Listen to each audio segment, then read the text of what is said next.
জনগণের কাছে সামনে গিয়ে যে হিম্মত নিয়ে দাঁড়াতে পারে না, কারণ আকাম তো করে রাখছে। দেশের সাংবাদিক হলে প্রশ্ন করবে, তো গ্রামীণ ব্যাংক নিয়ে প্রশ্ন করবে, গ্রামীণ ফোন নিয়ে প্রশ্ন করবে, গ্রামীণ ম্যান পাওয়ার নিয়ে প্রশ্ন করবে, ঋণ মৌকুব নিয়ে প্রশ্ন করবে। এই প্রশ্ন তো বিদেশিরা করে না, বিদেশিদের কাছে এগুলো যায় আসে না। তো এগুলো আমরা সব বুঝি, আমরা সব নাদান না, ঠিক আছে। সার্বভৌমত্বের যে লড়াই, এই লড়াই অনেক কঠিন বিষয়। এই লড়াই শুধু ভারতের কাছে দায়বদ্ধ না, এই লড়াই আমেরিকার কাছেও দায়বদ্ধ। আমেরিকা কি চায়? আমেরিকা এখন পর্যন্ত যেখানে যেখানে হয়েছে, আমেরিকা দেখতে সুন্দর, আমেরিকা যেতে ভালো, কিন্তু আমেরিকাকে নিয়ে আসলে ভালো না। এই বিষয়টা বোঝেন? হ্যাঁ, একটা কলকাতা বইমেলায় বাংলাদেশি একটা বই পাওয়ায় সেখানের কিছু উগ্র নাগরিক সেই বই যিনি রেখেছিলেন তাকে সেই লেভেলের হেনস্থা করছিলেন। এবং কেন রেখেছেন? উচ্চবাচ্য, অর্থাৎ তাকে টেনে হিচড়ে বের করবেন, এরকম একটা অবস্থা। আজকে দেখলাম যে এটা দ্বিতীয়বারের মতো যেখানে বাংলাদেশের বইমেলা প্রবেশ করতে পারছে না। দেখুন, আমি কোনোভাবেই চাই না কলকাতায় বাংলাদেশের বইমেলা প্রবেশ করুক, অথবা আইপিএলে বাংলাদেশি প্লেয়াররা গিয়ে খেলা খেলুক। তো অনেকে কলকাতায় বাংলাদেশি প্লেয়ার বা ভারতে বাংলাদেশি প্লেয়ার খেলতে না পারায়, বাদ দিতে দেওয়ায় মনে কষ্ট পেয়েছেন। আমি আসলে বাংলাদেশি প্লেয়ারকে বাদ দিতে দেওয়াই হলো খুশি হয়েছি। ঠ্যাং ঠ্যাং করে নাচতে নাচতে ভারতে খেলতে যাবে আর অসম্মানের দায় নেবে না, এটা তো হতে পারে না। আমরা কি জানি না যে এরা এইভাবে আমাদেরকে অসম্মান করে? অনেকে আকারে ইঙ্গিতে ভারতের সঙ্গে বন্ধুত্ব চায়, তাদের সঙ্গে সৌহার্দ্যপূর্ণ পরিবেশ চায়। তারা যেন এই বিষয়গুলো দেখে যে কলকাতা বইমেলায় বাংলাদেশি একটা বই পাওয়ার কারণে কী পরিমাণ হেনস্থা করা হয়েছে। ওইদিকে কলকাতায় বাংলাদেশি বই পাওয়ার জন্য হেনস্থা করা হয়, আর আমাদের এখানে লাইব্রেরি, আমাদের এখানে দোকানগুলোতে বাংলাদেশি বই বিক্রি করার প্রতিযোগিতা হয়। এইটাই হলো আমরা যা নিয়ন্ত্রণ করতে পারতাম তা নিয়ন্ত্রণ করতে না পারা, অথবা নিয়ন্ত্রণ করার না ইচ্ছা থাকা।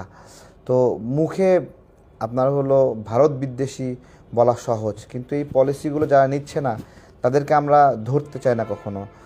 মূল দেখুন, ভারত তার জায়গা থেকে এস্টাবলিশমেন্ট হিসেবে এখানে ব্যবসা করতে চাইবে, বিক্রি করতে চাইবে, এবং এর সঙ্গে যারা সম্পৃক্ত, সিম্পলি বলি, ভারত থেকে যারা মোবাইল নিয়ে এসে এখানে ব্যবসা করে ব্ল্যাকে, হ্যাঁ, তারা তাদের মতো করতেই চাইবে, আন্দোলন করবে, খুবই স্বাভাবিক।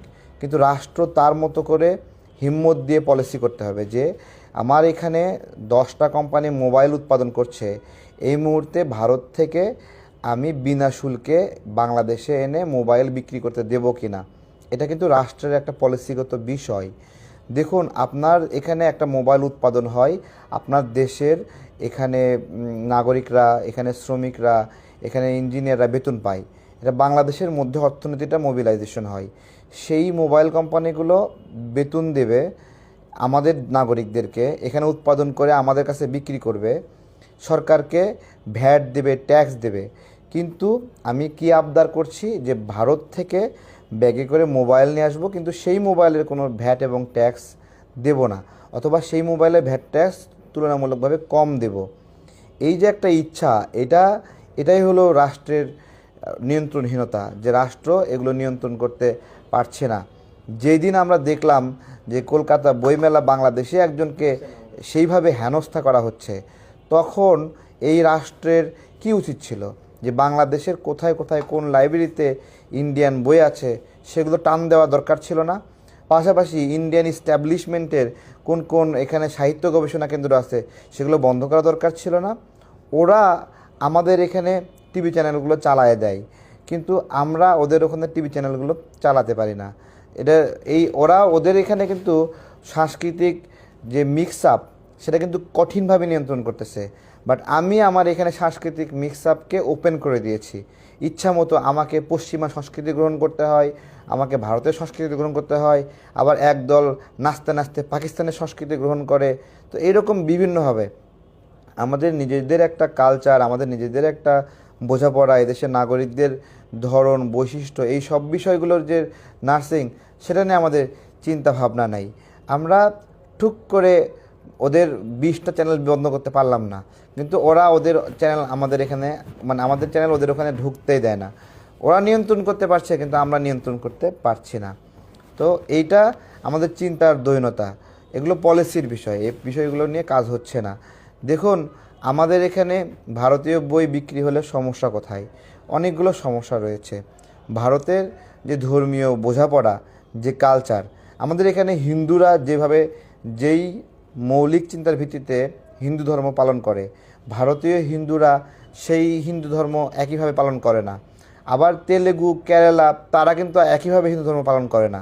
কোনো অঞ্চলে শিবের আধিক্য বেশি, কোনো অঞ্চলে আপনার হলো বিষ্ণুর আধিক্য বেশি, এভাবে বিভিন্ন তাদের মানে গোত্রভেদে, এলাকা ভেদে বিভিন্ন গোত্রের হিন্দুরা বিভিন্ন ধরনের কালচার ডেভেলপ করেছে। বাংলাদেশে কোথাও দুর্গাপূজার গুরুত্ব বেশি, কোথাও রামের গুরুত্ব বেশি বিভিন্ন এলাকার, এবং তারা সেই এলাকার নিয়ে আন্দোলন, সংগ্রাম, লড়াই, বোঝাপড়া করে। সে জায়গা থেকে বাংলাদেশে যদি কোনো একটা অঞ্চলের ভারতীয় বই আসে, তার মানে তাদের ওখানে যে কৃষ্টি কালচার, ধর্মীয় বোঝাপড়া, এগুলোর আধিক্য থাকবে।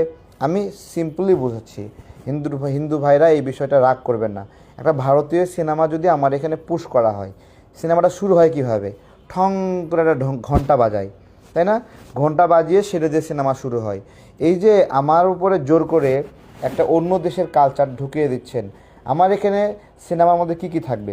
মসজিদের আজান থাকবে, আমাদের ইসলামিক প্র্যাকটিস থাকবে, কারণ এখানে নাগরিকরা সেই সভ্যতায় বিশ্বাসী, সেই আচারে বিশ্বাসী, সেইভাবে তারা আমরা বেড়ে উঠেছি, আমাদের সন্তানরা বেড়ে উঠেছে। কিন্তু যখন আমি কোনো অন্য দেশের সংস্কৃতি হই, সেটা ধরেন হলিউডের কোনো সিনেমা হলে আমরা কি দেখব? যে ওখানে চার্চের একটা আপনার হলো ঘন্টা অথবা চার্চের যে নিয়মকানুন, সেগুলো পালন করতেছে। তাহলে আপনি যদি অধিক পরিমাণে অন্য দেশের মানে হলো সংস্কৃতি, সাহিত্য নিয়ে চর্চা করেন, তাহলে আপনি ধীরে ধীরে সেই সংস্কৃতির মধ্যে আড়ষ্ট হয়ে যাবেন এবং আপনি আপনার সংস্কৃতি থেকে ধীরে ধীরে দূরে সরে যাবেন। এই বিষয়গুলো আমরা কখনো বোঝাপড়া করি না। তো আমার স্পষ্ট কথা, বাংলাদেশ ভারত এই যে সম্পর্কের জায়গাটা, ভাই নাচতে নাচতে বন্ধুত্বের কথা বলবেন না। সম্পর্ক এত সহজ না। ভারত বাংলাদেশের যে দূরত্ব, এই দূরত্বটা এমনি এমনি তৈরি হয়নি। একটা মানুষের, এদেশের নাগরিকের লাশ সীমান্তে পড়েছে, স্বর্ণা দাস মরেছে, আপনার ফেলানি মরেছে, আরও নিয়মিতভাবে মরছে। এই হিসাব নিকাশ ছাড়া আপনি অগ্রিম মিয়া রাজনৈতিকভাবে লাভবান হওয়ার জন্য বলবেন ভারতের সঙ্গে বন্ধুত্ব চায়, সুসম্পর্ক চায়। ভাই বিচার ছাড়া সুসম্পর্ক কীভাবে হয়? এটা তো একটা বেহায়াপনা। যারা এই বেহায়াপনাগুলো করছে তারা বাংলাদেশপন্থী না। ভিতরে ভিতরে দেখাচ্ছে বাংলাদেশের প্রতি ভালোবাসা, কিন্তু সারাক্ষণ দেশের ভিতরে যদি নাগরিকদেরকে নিয়ে সপ্তাহে 2টা মিটিং হয়, কিন্তু বিদেশিদের সাথে সপ্তাহে করতেছে 5টা মিটিং। তার বিদেশি প্রভুদেরকে খুশি করতে হবে। ভাই এইটাকে সার্বভৌমত্ব বলে না। সার্বভৌমত্ব কি আসেন বুঝি আমরা। সার্বভৌমত্ব কি জানেন? আমাদের এখানে নীতি, আমাদের এখানে আইন, আমাদের এখানে কালচার, এগুলো আমাদের জনগণের ইচ্ছা চাহিদা অনুযায়ী প্রভাবিত হবে এবং সেগুলো মানুষের মন ও মতি অনুযায়ী সেগুলো গতিপথ নির্ধারিত হবে। এটাই হলো সার্বভৌমত্বের লড়াই। সে জায়গা থেকে আপনি লড়াই করতেছেন বিদেশিদের খুশি করার জন্য, এটা কোনোভাবে হতে পারে না। আপনি তো মিয়া সেই দালাল, যেই দালাল খুব অল্প মূল্যে বাংলাদেশের স্বার্থ বিক্রি করে দেবেন, আপনি ক্ষমতা গেলেই হয়ে গেল। এইটাই তো। এইটা এইভাবে হয় না। এইটা শুধুমাত্র ভারতের ক্ষেত্রে না, এইটা আমেরিকার ক্ষেত্রে, এটা রাশিয়ার ক্ষেত্রে, চায়নার ক্ষেত্রে। আমাকে প্রত্যেকটা জায়গায় বাংলাদেশের যে ইস্টাবলিশমেন্ট সেটা খেয়াল করতে হবে। আবার আপনি নাচতে নাচতে এমন একটা চুক্তি অন্য দেশের সাথে করতে পারবেন না যেখানে ভারতের সঙ্গে বাংলাদেশের নিরাপত্তা সংকট তৈরি হয়। অর্থাৎ বাংলাদেশ এমন একটা মানে সংকটে পড়ে, ভারত গোস্বা হয়ে, যে কারণে আপনি চেক ব্যালেন্স করতে হবে। চেক ব্যালেন্সটাই সার্বভৌমত্ব, চেক ব্যালেন্সটাই সবার সাথে বন্ধুত্ব, কারোর সাথে বৈরিতা নয়।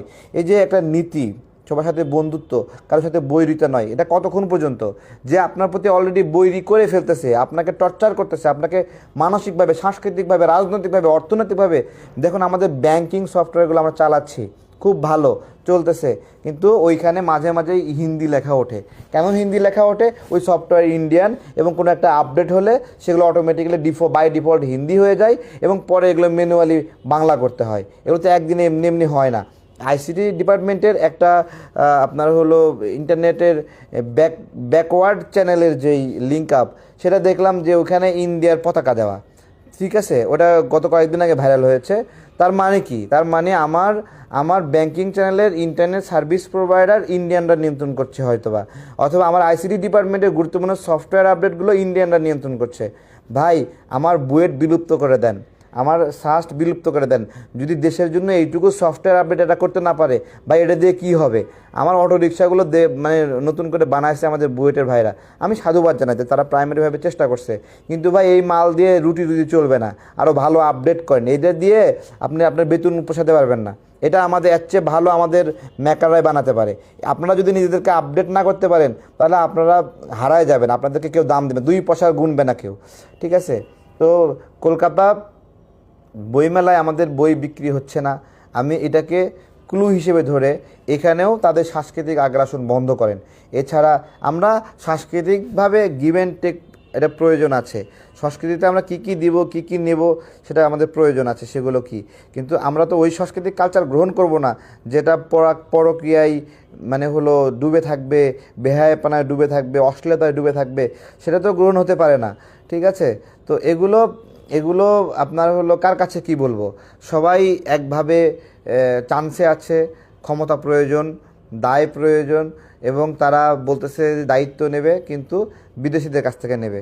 জনগণের উপরে খুব রেয়ারলি যাচ্ছে, জনগণের সাথে সম্পৃক্ততা খুবই কম, জনগণের সাথে মিশতে চায় না, জনগণের সাথে যাইতে চায় না, জনগণের কাছে জবাবদিহি করতে চায় না। একটা বড় নেতা, সাংবাদিকদের ওপেন প্রশ্ন করার সুযোগ নাই, ওপেন ফোরাম নাই। ডক্টর ইউনূস এতদিন ধরে যে এই যে উপদেষ্টা হিসেবে আছে, কোনো দিন সাংবাদিকদের সামনে হাজির হয়েছে? দেশীয় সাংবাদিকদের সামনে হাজির হতে ওনার লজ্জা করে, কিন্তু ঠিকই বিদেশি সাংবাদিকদের কাছে ঢ্যাং ঢ্যাং করে বক্তব্য দিতে দৌড়ে যায়। তো এইটাই হলো একটা বাস্তবতা, যে দেশের আমাদের নিজস্ব ব্যবস্থাপনা এবং নিজের জনগণের কাছে সামনে গিয়ে যে হিম্মত নিয়ে দাঁড়াতে পারে না, কারণ আকাম তো করে রাখছে। দেশের সাংবাদিক হলে প্রশ্ন করবে, তো গ্রামীণ ব্যাংক নিয়ে প্রশ্ন করবে, গ্রামীণ ফোন নিয়ে প্রশ্ন করবে, গ্রামীণ ম্যান পাওয়ার নিয়ে প্রশ্ন করবে, ঋণ মৌকুব নিয়ে প্রশ্ন করবে। এই প্রশ্নটা তো বিদেশিরা করে না, বিদেশিদের কাছে এগুলো যায় আসে না। তো এগুলো আমরা সব বুঝি, আমরা সব নাদান না, ঠিক আছে? সার্বভৌমত্বের যে লড়াই, এই লড়াই অনেক কঠিন বিষয়। এই লড়াই শুধু ভারতের কাছে দায়বদ্ধ না, এই লড়াই আমেরিকার কাছেও দায়বদ্ধ। আমেরিকা কি চায়? আমেরিকা এখন পর্যন্ত যেখানে ইন হয়েছে, আমেরিকা দেখতে সুন্দর, আমেরিকা যেতে ভালো, কিন্তু আমেরিকাকে নিয়ে আসলে ভালো না। এই বিষয়টা বোঝেন? হ্যাঁ, একটা উদাহরণ দিয়েছিল যে কি বলতেছে, যে উত্তরবঙ্গের একটা দূরের ছেলে গল্প করতেছে যে তারেক ভাই, আমরা বলতেছে আমরা একটা কাজ করি। কী কাজ? বলতেছে আমরা স্বাধীনতা ঘোষণা করি এবং আমরা নিজেদেরকে আমেরিকার অঙ্গরাজ্য ঘোষণা করি, ঠিক আছে? তো বলতেছে যে আমেরিকার অঙ্গরাজ্য ঘোষণা করব, তো তো তাহলে কী হবে? তাহলে আমাদের আমেরিকার ভিসা পাসপোর্ট আর লাগবে না, আমরা আমেরিকার হয়ে যাবো, ঠিক আছে? তখন বলতেছে যে তুই আমেরিকার সাথে গেলে আমেরিকা হয়ে যাবি, নাকি আমেরিকা তোকে সাথে নেওয়ার সাথে সাথে তোর মতো হয়ে যাবে, ঠিক আছে? তো এই হলো বিষয়। তো অনেকেই গদগদ হয়ে খুশি হয়, বিদেশি শত্রুরা বাংলাদেশে উকি মারে, মনে করে বিদেশিরা আসলে আপডেট হবে, এখানে তারা বন্দর ব্যবস্থাপনা করলে আপডেট হবে, এখানে তারা রেল স্টেশন দেখলে আপডেট হবে। মিয়া, আপনারা শোনার কথা বলেন এগুলো ফাউল কোথাকার। বিদেশিরা আসে আপডেট হবে, তা বিদেশিরা আসলে আপডেট হবে, আপনি এখানে জন্মগ্রহণ করছেন কেন? আপনি আপনার মায়ের পেট থেকে আসছেন কেন? আপনি যদি না পারেন, আপনি মায়ের দুধ খাইছেন না, তাহলে মায়ের দুধ খাইলে বিদেশিদের উপর এত ভরসা কেন? নিজেরা করতে পারেন না, নিজেরা দুর্নীতি দূর করতে পারেন না, নিজেরা লোভ কমাইতে পারেন না, বিদেশিদের উপর এত ভরসা কেন? বিদেশিদেরকে এটা দিয়ে দাও, ওইটা দিয়ে দাও, নিজেরা কিছু করতে পারে না। আরে ভাই, বিদেশিরা এখানে নিলে কি সব সহজ নাকি? আমার বন্দর দিয়ে আমি ইরান থেকে প্রযুক্তি নিয়ে আসবো, রাশিয়া থেকে প্রযুক্তি নিয়ে আসবো, উত্তর কোরিয়া থেকে প্রযুক্তি নিয়ে আসবো, আপনি দিয়ে রাখবেন পশ্চিমে একটা দেশের কাছে বন্দর। আরে ভাই, সেই বন্দরের যা প্রযুক্তি নিয়ে আসবেন সব তো ফাঁস করে দেবে, সঙ্গে সঙ্গে নিষেধাজ্ঞা দেবে আপনাকে। পারবেন? এই যে বন্দর একটা সার্বভৌমত্বের সাইন। বন্দর তো আমাদের মতো ছোট দেশ, যারা বহু বিদেশি রাষ্ট্রের মানে হলো দৃষ্টিতে অবস্থান করতেছি, তারা কোনো দেশকে এই দেশের অ্যাক্সেস দেওয়ার সুযোগ নাই। আপনি চেক ব্যালেন্স রক্ষা করে সব দেশের সাথে ন্যূনতম যোগাযোগ রক্ষা করে আপনাকে আগায় যেতে হবে।